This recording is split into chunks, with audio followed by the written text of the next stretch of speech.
Oh, yeah. Oh, she's gonna get everything set up.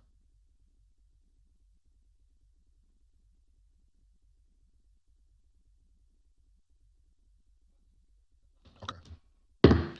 Good evening. It's 6 p.m. I'd like to call the Zoning Board of Adjustments meeting to order.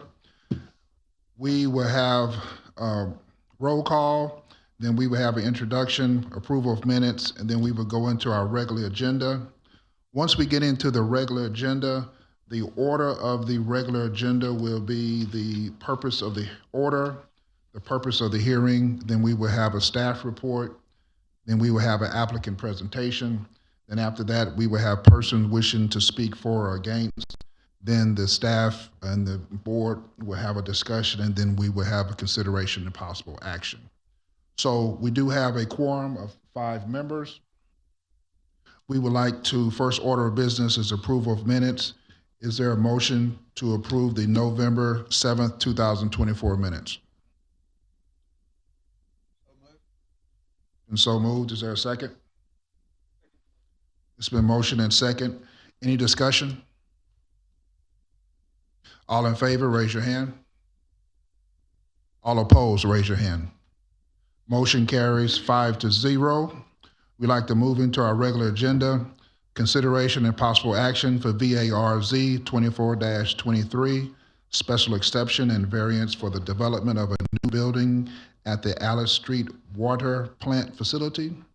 This is a request by Sergio, please excuse me, Burcherel, applicant, on behalf of the City of Pearland owner for approval of a special exception and a variance as permitted by the Unified Development Code Ordinance Number 2000-T to allow a special exception for development to occur on a site with existing nonconformities.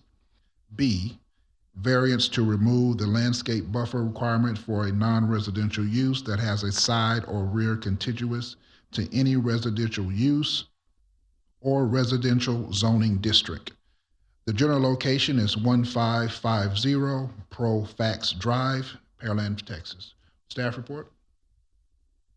Thank you, Chair. Patrick Barrow will be providing the staff report for this item. Thank you, Katja. Good evening, Chair and members of the board. As mentioned, this is a two-part request. You have a special exception and a variance, and specifically the special exception is to actually allow for a new 5,547 square foot water operations building to be constructed on a property with existing nonconformities. And then the variance is to remove the requirement for landscaping to be provided in the buffer along the east property line due to the existing infrastructure within the buffer. So this will be a two-parter. It's one where you can decide to vote on them separately or together. It's up to y'all in the end. So to date, staff has received 4 written comments against the request and 1 neutral comment. And the opposition comments focused specifically on consistency with requirements for other projects, such as the buffer for other projects, other commercial projects, and then also planting required trees in other areas of the lot as a suggestion. And so looking at the subject property, it is within the general commercial zoning district, and that same zoning is to the north and northeast of the property. And we see some single-family residential 1 zoning to the southeast, and then to the roughly south, and then the west, and then a portion of the northwest is the light industrial zoning district. And here we get a look at an aerial view of the property, and you can see some of the existing buildings, which will describe the site history of, but there's the water tower, which is the smaller circle, the water tank, and then some existing buildings that are used on the site. And so around the property, we see the single-family residences, which is that single-family zoning to the southeast, detention to the south and the west, some warehousing uses to the west and northwest, and then undeveloped land to the north and northeast. And looking at some of the site history, this will be a 2-page, so bear with me, but it was first annexed into the city in 1960. It was then developed with the existing water tower prior to 2000. We know that it was built before then through aerial imagery. And then it was further developed with 2 water tanks in the northwest corner between 2004 and 2006. I believe that's up in this portion. There used to be water tanks up there. They're no longer there, but that was developed in between 2004 and 2006. And then a little more recently, in 2010, ZBA approved a special exception to allow for improvements to occur on a site with an existing nonconformity.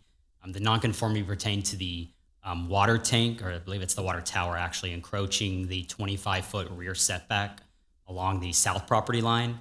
And that used to be, this used to actually be 2 lots, and this water tower, it was kind of more of a, if you follow my cursor, kind of a long skinny lot, and then there was a bigger lot to the back, and this water tower here was too close to essentially the rear. There was a 25-foot rear setback, and it was too close to that too close to the rear property line at that time. And then the property was platted in 2010, and that's when it became the larger tract. And then more recently, it was further developed between 2010 and 2012 with the new water tank in the southeast corner, and that's the larger circle essentially on the aerial, and 3 buildings, as well as the utilities for those. And it should be noted that the adjacent property to the east was rezoned for single-family residential in 2013. So here you just kind of get a general look again of an aerial of the property, how it sits today. That the next slides will be going over where the actual building for the water operations is proposed to go, but you can kind of see that existing water tower and then also the existing water tank, as well as some of those other buildings on the property. And so here we get a look at a proposed site plan. I'm going to zoom in the next 2 slides. I don't feel like you need to look closely, but just kind of generally Alice Street, to the north is the top. Alice Street's up here along the north side. Then you have Profax along the east side of the property, with your residences would be over here, and kind of Main Street would be over on your left-hand side if you keep going. And so we see the green area, which we'll focus on first, is the area where the water operations building is being proposed. And so here we kind of get a closer look. Here's that, I believe it's approximately 5,500 square foot new water operations building with some parking and detention to serve that building. And then this other portion is not where the actual water operations building is going, but this is just kind of show, hey, here's the existing water tank at the back, as well as the existing water tower. And we'll show this a little closer, but if you see there's a dashed line that runs through the water tower, that represents the 30-foot, the required 30-foot landscape buffer. And so first, looking at that special exception, and it should be noted that while the work is occurring in the green area on the site, it's all 1 lot. So that's why whenever you have a lot that has any existing nonconformity, it's required to get a special exception to do further development. So while it may be in the green area where they're doing the work, it's all 1 lot, so it'd be subject to that special exception. So looking at the existing nonconformity, it's first pertaining to an existing structure that's within the landscape buffer. And as mentioned, the landscape buffer is required because it's adjacent to a single-family residential zoning and use. And so the required 30-foot landscape buffer is shown by the dashed line. And the yellow represents that portion of that existing water tower that is within the buffer. And it's roughly goes about 11 feet into the buffer, approximately 19 feet actually away from the east property line.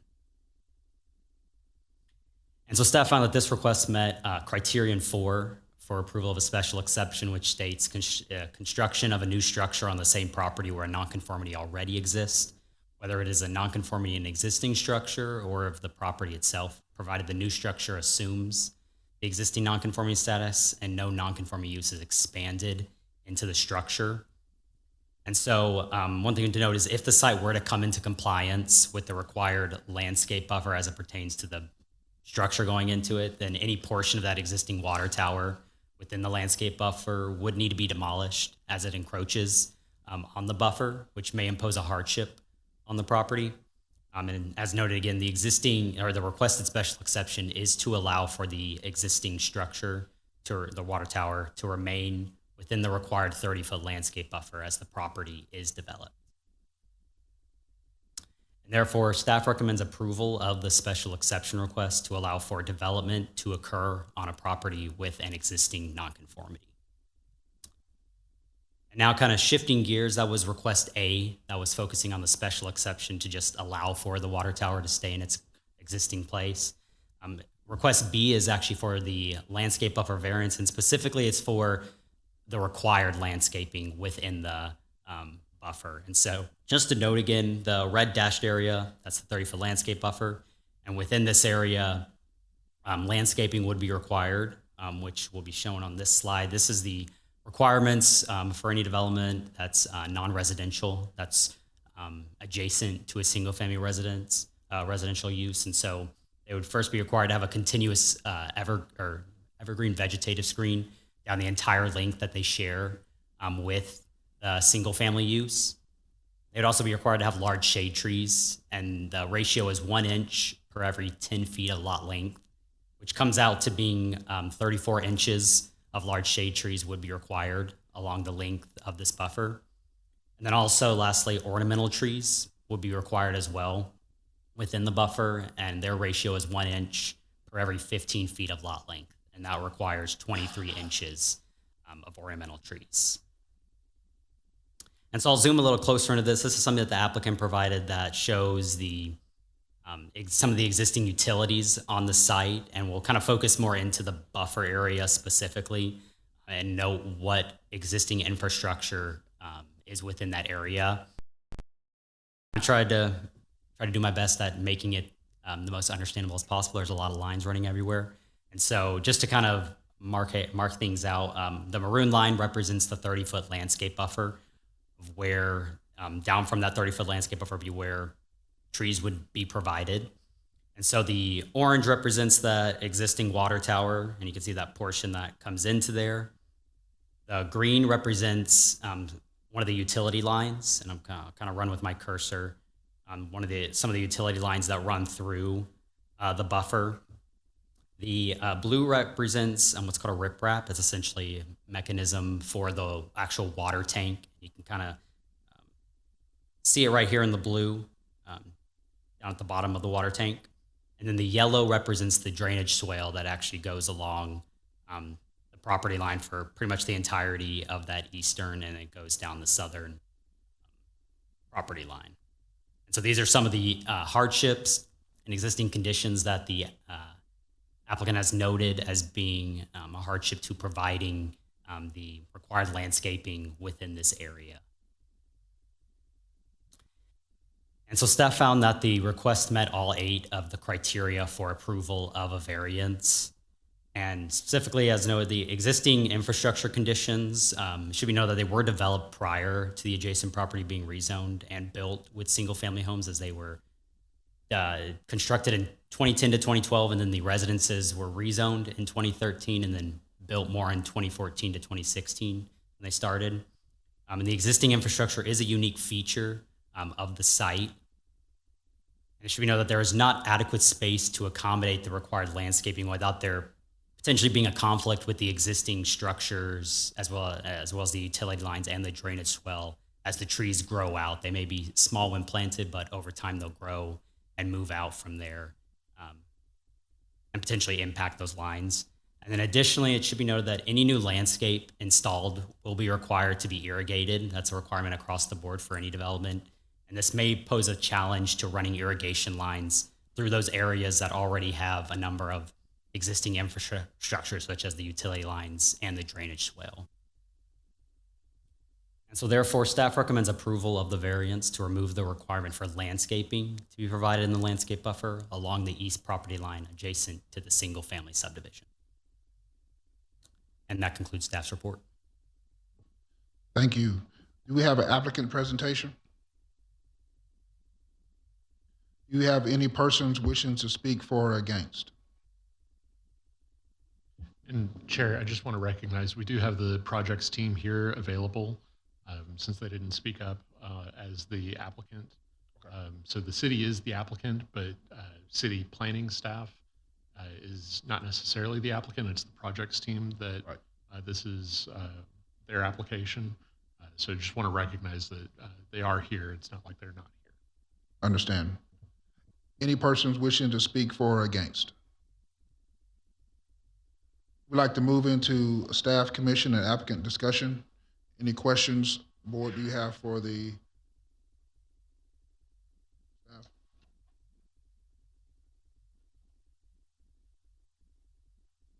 Could we look at that aerial view of the property right there? I was trying to figure out where you were talking about why we couldn't have any trees along there.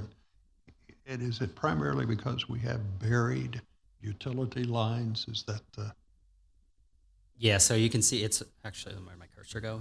Right along here, this section, and let me go back to this as well. It would be, you can imagine right here the subdivision ends, come down and then come straight down. And this is where you can kind of see it's kind of faint here, but the like what's called the riprap is right there. yeah, And then the drainage swale comes down this entire, and then you can't see the utility lines, but they're underneath here. I'm running for the site to serve it. I can go back to that infrastructure, more of the infrastructure plan, because that shows a little better Right. what's in the ground. we're above the single-family residences, it shows undeveloped. I don't know how council does this, but is that eventually going to be single-family residences? So unless someone, just in case someone wanted to, they would have to rezone it first. But if someone came in and was doing general commercial, they would be treated as any other commercial or non-residential development. But right now it is general commercial, so unless someone rezones it and council approves that, right now it's not, the zoning doesn't permit it by right to be single family. Okay, well, I'm sure staff is also sympathetic to the folks who wrote in and said, gee, we ought to let the city be, have the same rules that we have to abide by. I understand that. In this case, though, the city had built the infrastructure prior to the single-family homes being developed there.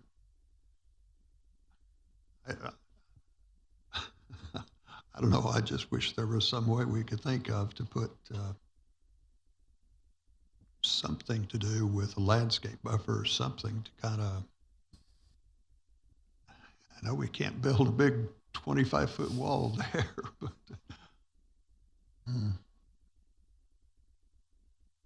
what's, I think there might be some confusion, and maybe it's on my part, so I apologize in advance. Patrick, I think that Mr. Shrum is speaking of landscaping along the GC portion. That's not where the landscaping buffer is required, though, is it? It's next to the single-family residential portion? Yes, I think, I understood it as you were just looking at another lot, that how would they have to develop? I thought you understood it. From my understanding, you understood that it was this little portion right here. If you can see my cursor. yeah, The landscape buffer that the city would traditionally have is only next to the yellow portion. But as you said, as with other applicants within the city, when the commercial is there first, and then it becomes residential, that's one of the things that you as a board, as you have and throughout the years, have always taken into consideration when you've looked at those things. yeah. So who owns the property to the south of the water tank there? Is that city property? That's privately held land, right? Okay. Correct. So the purple property is private property. Could that be developed into single-family homes? I can't imagine anybody would, but maybe apartments, or is that possible for it to be zoned that way? So if we zoomed out just a hair, you would see that this is, that purple property is a part of a larger industrial tract. Okay. And while that purple property could probably be, changed and utilized in a different form and fashion, right now it's drainage for that industrial land and likely is to stay with that industrial land. I was just kind of spitballing here thinking, well, are we going to face the same issue if somebody comes in and wants to develop that purple property there? We'll have the same issue around the other parts of the perimeter of that lot. And just out of fairness, if there were another commercial property that had a 30-inch water line running through it, staff would most likely advise them to seek a variance not to put trees on top of that 30-inch line. Okay, well, I appreciate it. Thank you very much. You have anything, Jerry? No, sir. Anybody else have any questions or comments? Okay, we'd like to move into consideration and possible action. Could we do both requests at one time? Is that okay by the staff? Yes. By the board? Yeah. So we're gonna do A and B at the same time. Yeah. Jerry, would you read? Yes. I make a motion to approve variance of VARZ 24-23 as presented. For sections A and B. Correct. Thank you. And I'll second that. And it's been a motion and second. Any discussion? I just wish there was some way we could, I support this, of course. I don't think we have a choice, but, you know, I'm sympathetic to the citizens of the adjacent homeowners there. Just don't know what else we could do, or I don't know what else the city could do, though. Any other discussion? All in favor, raise your hand. All opposed, raise your hand. Motion carries 5-0. We'd like to move into our second order of business. This is a consideration and possible action for VARZ 24-22, special exception to allow for off-site parking for a proposed golf lounge. A request by DeVita Incorporated, applicant on behalf of AEI Capital Corporation owner for approval of a special exception as permitted by the Unified Development Code Ordinance Number 2000-T to allow for off-site parking on an adjacent property for a proposed commercial amusement indoor use in the general commercial district. This has a general location of 1823 Broadway Street, Pearland, Texas. Staff report? Thank you, Chair. Patrick, the floor is yours. Thank you, Katja. So as mentioned, a little more specific, the request is to allow for the proposed golf lounge to use excess parking spaces on the adjacent lot to the east to meet the required parking spaces.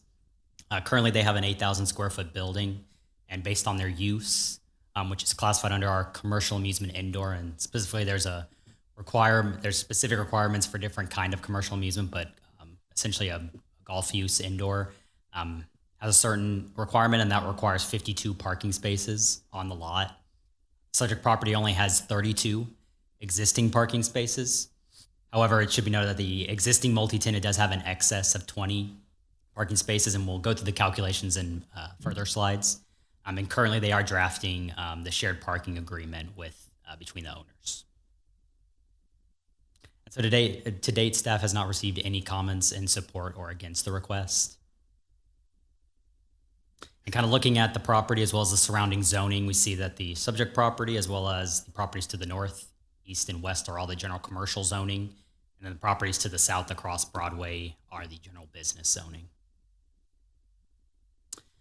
And here we get a look at an aerial view of the property, and we see that adjacent to it, there's that multi-tenant retail, and this is that property to the east that they're looking to do the agreement with. There's a dialysis center to the south across Broadway, a pawn shop to the west, and Mary's Creek to the north with some residences also to the north. And a little history on the property is originally annexed into the city in 1960. It was then platted in 2018, and it was developed with the existing building, which was originally the DeVita Dialysis Center in 2019. And so here we get a look at kind of a site plan of the subject property. Here's the 8,000 square foot building and the 32 parking spaces on the lot. And a portion of the parking spaces are to cover right here for their use, as well as I believe there's one other on the site. But as we go over in the next slide, we'll go over the actual calculations for the lots. And so here's the two lots kind of broken out a little more into the numbers. The golf lounge is outlined in red, and the multi-tenant is outlined in yellow. As mentioned previously, just to reiterate, the golf lounge requires 52 parking spaces. They have 32 spaces on site, so they have a shortage of 20 spaces. And based on the size of the existing multi-tenant, they are required to have 62 spaces on site, and they have 82 spaces overall on their site currently.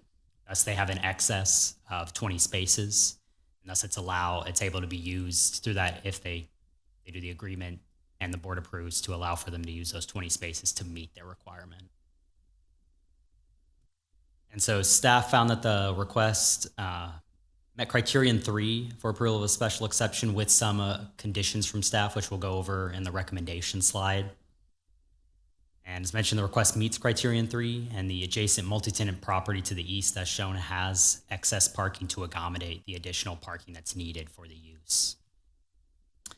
So therefore, staff recommends approval of the special exception with the following conditions.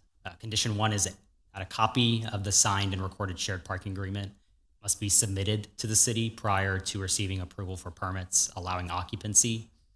And number 2 is that a shared parking agreement must be in effect at all times on the continued need to meet minimum parking requirements on the site. And if the more intense use goes away, or if the city changes its minimum parking requirements, the agreement can either be voided, canceled, or amended based on how the requirements change. And that concludes staff's report. Thank you, Patrick. Do we have a applicant presentation? Thank you, sir. Do we have any persons wishing to speak for or against? We'd like to move into staff, commission, applicant discussion. Any questions from the board to staff or the applicant? If I can interject for just a moment. Sir, I know you're here just for questions, but there's a legal requirement that if your voice is on the recording, we have to have you identified. Would you state your address, please? Sorry about that, sir. Yes, Brian Nicholson. And your address, please? Home address or the business? Business. Business. 1823 Broadway, Pearland, Texas, 77581. Thank you, sir. Thank you. Any questions or comments from the board to the staff or applicant? Just one question to staff. Is the only reason we're adding or rather requiring additional parking is because that building is no longer a dialysis center? It's becoming some different use? Is that? Yeah, so whenever it was the dialysis center at the time when they developed in, I believe it was 2019, dialysis center would have had a 1 space per 300 square feet. And at that time, they would have been required to meet that requirement.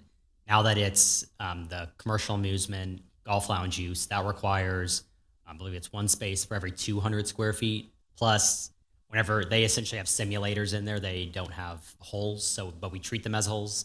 So I believe you need 1 space or 1.5 spaces for every simulator. And so the use just got a little more intense, and that's where you have one use. Both uses are permitted uses, but when you get to a more intense use, you may see this sometimes, that reuse of the property, parking may get a little tighter because they may have not planned for excess parking on the site. Okay. Is that Martin, is that a consideration? And we were talking about revising the UDC. I don't know. Why do they have to have more? That just seems like a lot, almost doubling the required parking spaces. I want to say this as nicely and kindly as possible, but also respectful of the question. Yes, we're of course going to look into minimum parking requirements in the UDC update. One of the things that with a dialysis center, you typically don't have a huge parking requirement as cases are staggered throughout the day. But a indoor commercial amusement, you typically have larger fluxes of not a lot of demand during mid-morning to afternoon. Then afternoon, you get a much larger demand. So that's one of the reasons why this is being brought for you today, and why condition number 2 is phrased and written the way that it is, because we know and hope that parking is something that's reviewed and that we require less parking in the future, thus enabling future developments not to necessarily have to have so much parking. Okay. But right now, that's what the code says. Okay, thank you. Any other questions or comment from the board to staff or applicant? If I Yes. could interrupt just one more time, thank you for your patience. I think that staff, with their second recommendation, has what I would encourage a third recommendation or condition, and that would be that if you grant a special exception, it automatically expires if there is no longer a shared parking agreement. So, Wouldn't that, okay, we talking about that, so wouldn't that automatically happen if, for instance, if a new person comes in to take over the strip center, then this applicant will have to get with that person to make a new agreement? If that doesn't happen, then it would be expired, wouldn't it? then it would, well, yes, sir. It would have been vacated. So Right. when you're looking at two, we're saying that it has to be an agreement that's in effect at all times. I would just be more explicit and say that if there is no longer an agreement, the special exception automatically expires. Unfortunately, it puts city staff in the position of saying, any way we look at it, it puts city staff in the position of saying, do you still have an agreement? Do you still have an agreement? Do you still have an agreement? And it becomes an enforcement issue. Of course, we're not going to get calls for enforcement unless for some reason that agreement did expire, or if it was vacated, if whatever happened with the strip center next door said, we don't want your people parking in our spots anymore. So if there's no agreement, then it is expired. Yes, sir. I agree with that. Any questions or comments from the board to the staff or applicant? Is either tenant permitted to void the parking agreement? Theoretically, there are things that could cause it to be voided. The statute, the UDC, says that it needs to be a long-term agreement, which would traditionally prevent that type of thing from being voided. But an example would be the current strip center goes into bankruptcy for whatever reason. Any agreements that they have could become null and void. And then we would have, this facility would be null, it would be underparked. If they sell and they have a disagreement about, whose spots are who, or, as soon as it's on the private side, after tonight, if you approve it, we're not in their business. Right. So we don't know if they come in and they change it and they cancel it or anything else. It wouldn't be until we get a call saying, hey, we've got an issue with somebody parking on my property, that we would start to investigate and find out if the agreement's still there. So yes, there are several business reasons that could cause it to be invalidated, voided, canceled, whatever it might be. And then we would have to see, well, can it stand on its own with our current regulations? The example being, to your point, Mr. Shrum, if the UDC changes those requirements, they may no longer need it. It might be perfectly fine, and then they're free to change it. That's assuming that the city will reduce the number of parking spaces. Yes, sir. That is based on that assumption that we would reduce it instead of increase it. Correct. And Well, if we increased it, then they would already have a special exception in place. And the only way that would change is if they were to expand the footprint of the building. So any questions or comments, again, from the board to the staff? Christopher, would you read we'd like to move into consideration and possible action. Christopher, would you read and would you add in, if there is no agreement, then it is expired?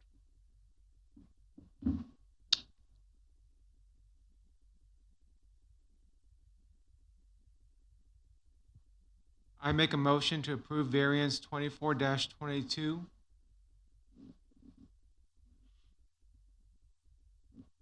That includes 1 and 2 with the additional agreement of, If there is no agreement, then it is expired. if there is no agreement, it is expired. Is there a second?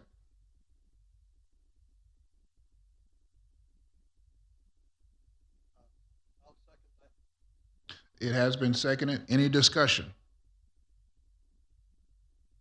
All in favor, raise your hand.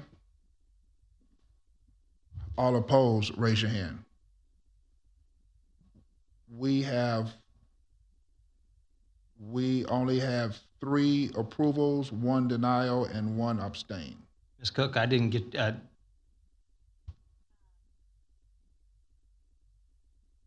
I do not agree with the expiration part of it. Okay.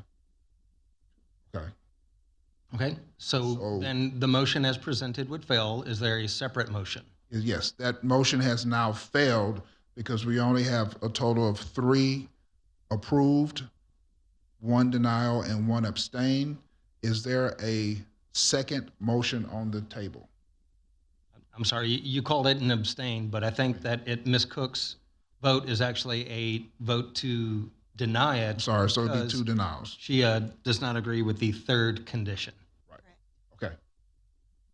Thank you So for is there a clarifying. second motion on the table?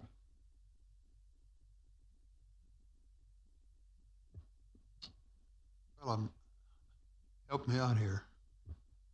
So we voted no on number 2? Is that what we No, did? we voted no. 2 people voted no on the third part that was added. If there is no agreement, then it is expired. Says if No, on the third part that we talked about with, The third one was my recommendation from the Recommendation. dais, Member Shrum. It is not written up it's there. not written. Okay, so we can't say, or we can't propose a conditional approval of the variance to say as long as the agreement of the parking space sharing is in effect? That's what we voted no on, is that correct? That was the number 3. No, sir. I think that what you just stated was actually number 2. Right. The third one was that the special exception would automatically expire if a shared parking agreement also expired. So could we read the staff recommendation for the motion? Is there, which, Patrick, could you go to the next slide? I think that's where no, I would like to the put a- motions there. May I? Yes, please. Would you mind going back to the last one, please? Thank you very much. My objection with item number 2 is that if the city changes the minimum requirements, the agreement can be voided, canceled, or amended. It should not be able to be eliminated just because the city's changed the requirements. If the city changes the requirements, even lowers the required parking spaces, but they still do not have enough within the property, if we approve this, then they're off the hook. The way I would think this should work is that the agreement must stay and has to be transferable between owners of both properties to ensure that the required parking is provided throughout the life of this business. I think that that's what condition 2 is meant to address. That's not the way it's written, though. Okay. I think that, let me think. If the city changes the requirement and it goes down, the owner of Doglegs, the golf lounge, may no longer need an agreement and should not have to pay for supplemental parking, which is why number 2 was put in it. If the city requirement changes and more intense parking is required, additional number of spaces, that is not going to void or affect this at all. It only comes into effect if the building use changes again or if the building is expanded. That's not the way this is written. If the city reduces required parking spaces, but there still are insufficient parking within that property itself, the way this is written, is that the agreement can be void completely, and therefore they would be short of parking spaces. Still. I think that the needs to meet the minimum parking requirements is what the city means by, if we change our regulations and you're meeting the minimum, meaning the regulation changed and you no longer need 52. 52. You have what you need on site, they can choose to cancel the shared parking agreement.